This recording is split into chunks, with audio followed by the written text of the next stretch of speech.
What's up guys, Scotty from CT Charger here. I decided because it's nice weather, been cooped up all winter, that I'm going to start having these little talks outside at some interesting places around my home.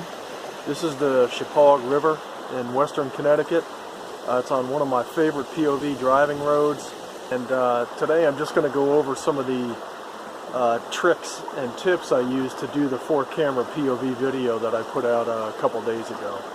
I'm going to show you guys how I align the cameras, and just to give you some ideas of how you could do some of that stuff yourself. Rush hour may bring skies will rapidly cloud up later tonight, and a period of snow and flurries will develop.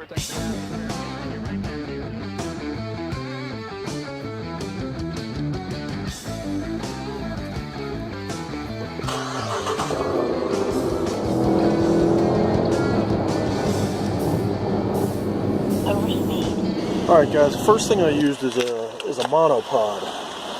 This is a camera stick that has a screw-on cap on the bottom that's adjustable. It can extend up to about 8 feet.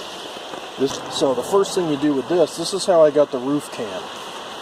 So now you do have to have a sunroof for this, but basically I inserted the camera up through that. I got it at the right height, and I got the camera angled down so that it catches a good portion of the road. And then I have it anchored down in the cup holder in the bottom. So then all you got to do is you just got to close the sunroof until it secures the camera there.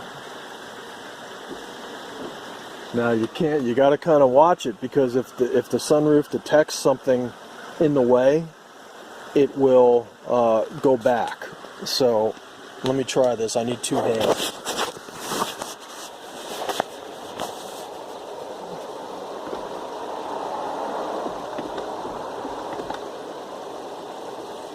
Now, so I got it secured in there, and that thing is tight as a rock, man. That's not going anywhere. It's nice it has this rubber handle right up there too. So that's a really good way to get a roof cam without really having to put anything on your roof. For this next one, in order to get the perf pages screen, I have this other camera with a clip connector on it. So this just hooks right into the pole right here. So I have this mounted there, and that lets me get a close-up of the perf pages screen. So far I showed you the roof cam, I showed you the perf pages cam. Okay guys, for the windshield cam, I am a big fan of magnetic phone holders. So that's a magnetic clip, and you put a small little metal piece on the back, and it just mounts up there. It just clamps, sticks right on, sticks right off, holds really well. If you have multiple of these holders, you can put them in different places to get, and then your phone just snaps right there, and it's really easy. So I've got a few of these holders, so I can position them in different places, and they really are pretty tight. I mean, you can swivel the head, so it goes into different positions, but I really like the magnetic holders. Save the best for last. This is the rear cam. So I mentioned magnets before.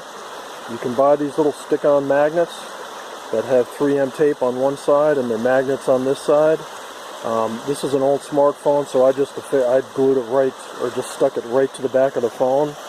But you can also just get different case covers and put the magnet on there, and then you don't actually have to stick it onto your phone. So once you got these on here, they just go onto any metal surface. So check this out. There it is. Catches great rear footage. You can move it around anywhere you want. Sticks on there. Sticks to any metal surface. And is awesome for capturing exhaust sound. And this is an old microphone windscreen. Goes over the tops of microphones, so it cuts down on wind noise. This thing's sticking to the hood. All you gotta do, slide this up over the bottom of the phone and cover the microphone. Cuts out all the wind noise. If you want to secure, it's pretty tight too on a good sized smartphone, but you can also put a rubber band around it to hold it on there. Alright guys, so there is one final camera position that I didn't mention that I've used several times for doing driving footage. Now this is the driver perspective point of view. Now you can get fancy like RT Life and MDG Collections and get, you know, glasses that have cameras built into them and whatnot, but there's a cheaper, easier way to do it. You get any type of camera that has any type of structure in the back like that, and when you want to get footage, I'm serious, it actually works. The only thing you got to do is you got to make sure that you don't breathe out of your nose. You'll get breath noise on the camera, but it does a pretty good job of filming the perspective of the driver. Yeah, so that's pretty much it for the camera. So I want to give a big shout out to Growl's Garage. He helped me out with figuring out how to do this in Power Director because I'm pretty much a novice at that. Yeah, so thanks a lot, Growl. I really appreciate you talking to me and helping me out with figuring this out.